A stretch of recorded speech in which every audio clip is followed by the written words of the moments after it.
Good afternoon, everyone. As our introducer and wonderful speaker said, I'm Emmalee June, and I'm excited to speak with you today about urban agriculture and food security. So you might be wondering, how and why am I interested in food justice? First of all, food is an absolutely essential and necessary part of our everyday life, and it's necessary for human health and happiness. On top of that, I really love growing food, I love cooking, and like most people, I love to eat, I'm a big foodie. On top of that, I come from a farm family background in the Midwest, so my experience with growing food started at a very early age.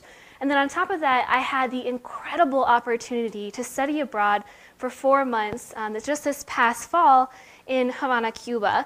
And while I was there, I volunteered at organopónicos, which are organic urban gardens. And I saw while I was there this amazing system that was actually developed during the 1990s, what's called the special period in Cuba, very difficult economic times, where people grow their food locally and eat it locally. You can walk right around the corner, and usually every 5-10 blocks, there's an organopónico where you can get locally grown food.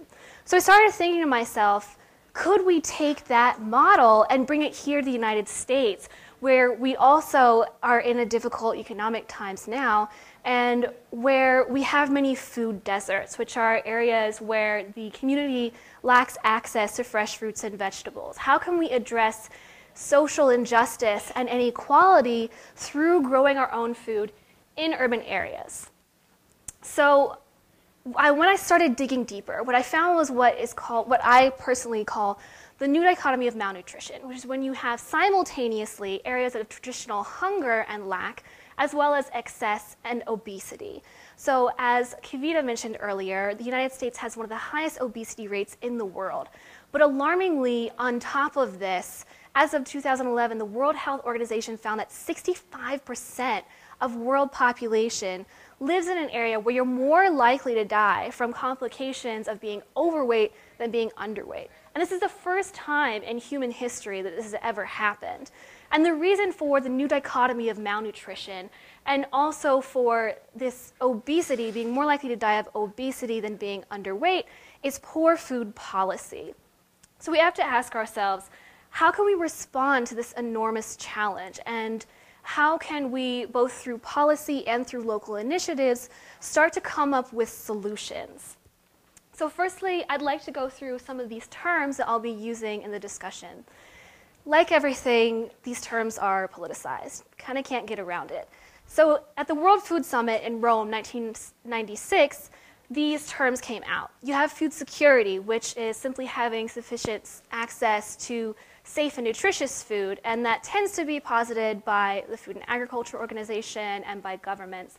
And then you also have food sovereignty, which means being in control of the production and distribution of your own food, which is put forth by La Via Campesina, which fights for the rights of landless workers, landless farm workers.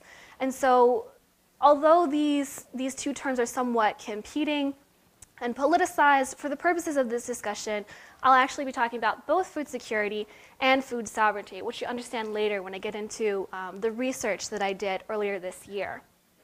So how is food security measured, to understand the research that I did? One, you have to have access to food that is safe.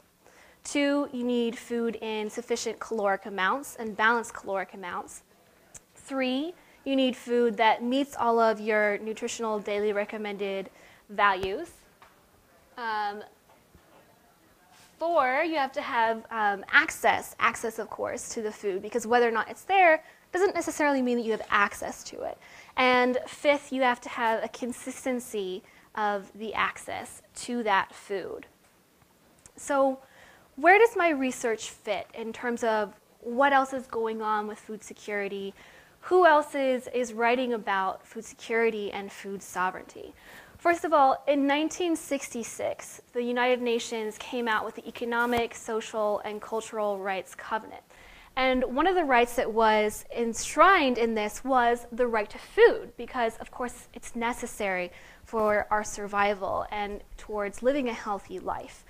Unfortunately, we still have a long way to go to get there, and that's where this research and the food justice movement come in and helping to make this human right more prominent and helping to bring nutritious and safe food to more people around the world, and also putting people in control of their own food. After this, in 1977, you had Frances Moore Lappé, who created the organization Food First, which does wonderful research on food justice.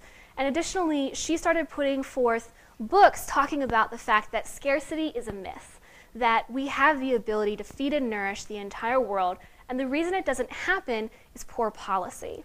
And following in this same strain, Amartya Sen in 1981 produced Poverty and Famines.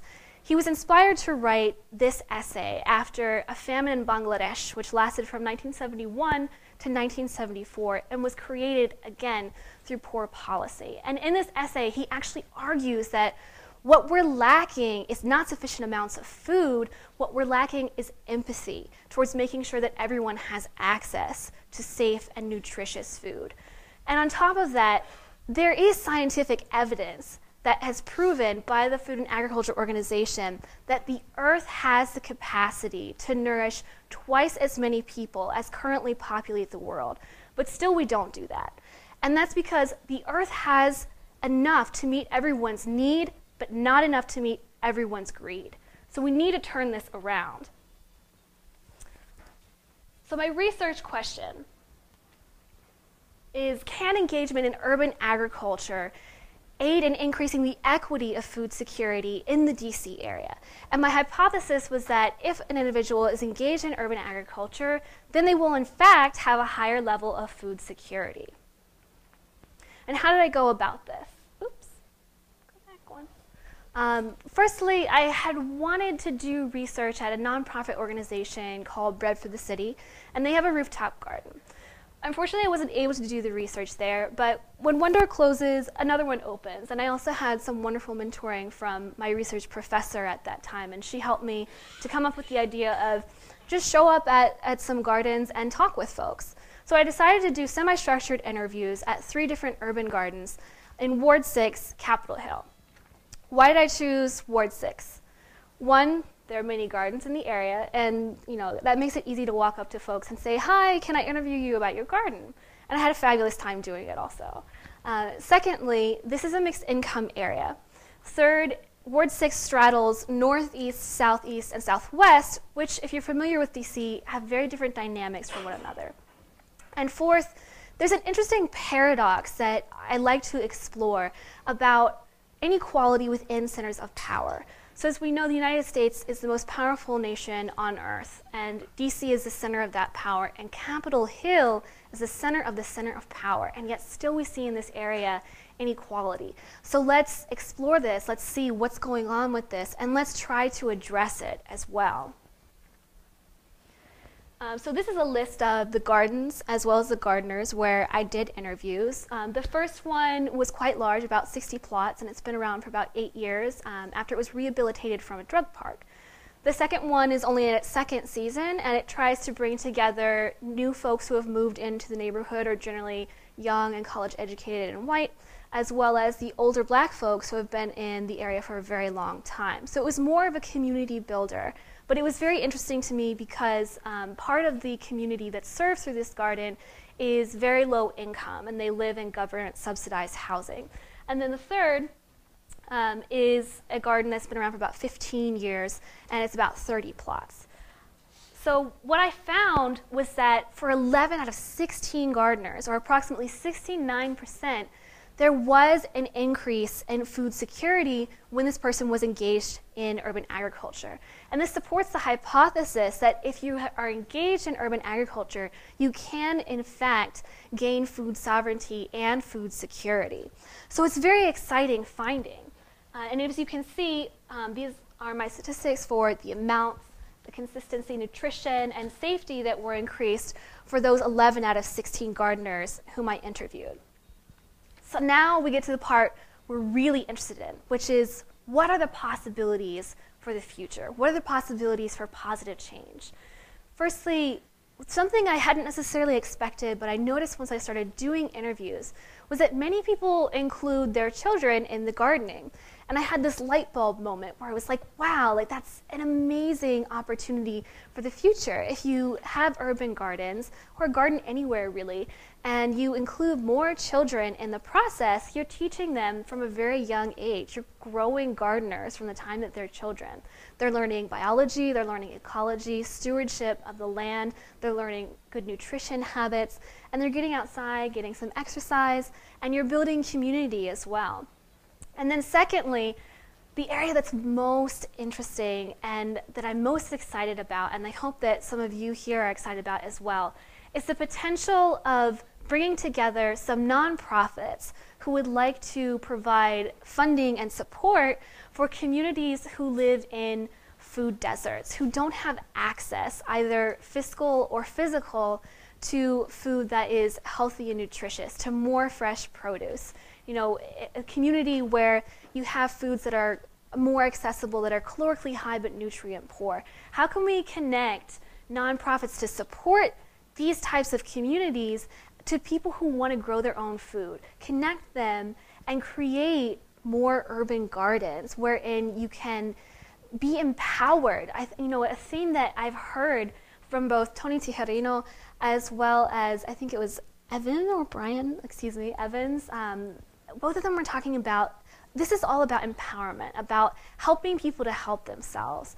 And if we want to help people help themselves to gain better nutrition and to live healthier lives, then I think it would be an excellent idea for us to support more gardening, more growing of our own food. So God willing, I hope that we will be able to put some of these initiatives into practice and make them reality in the future. And thank you so much for your time.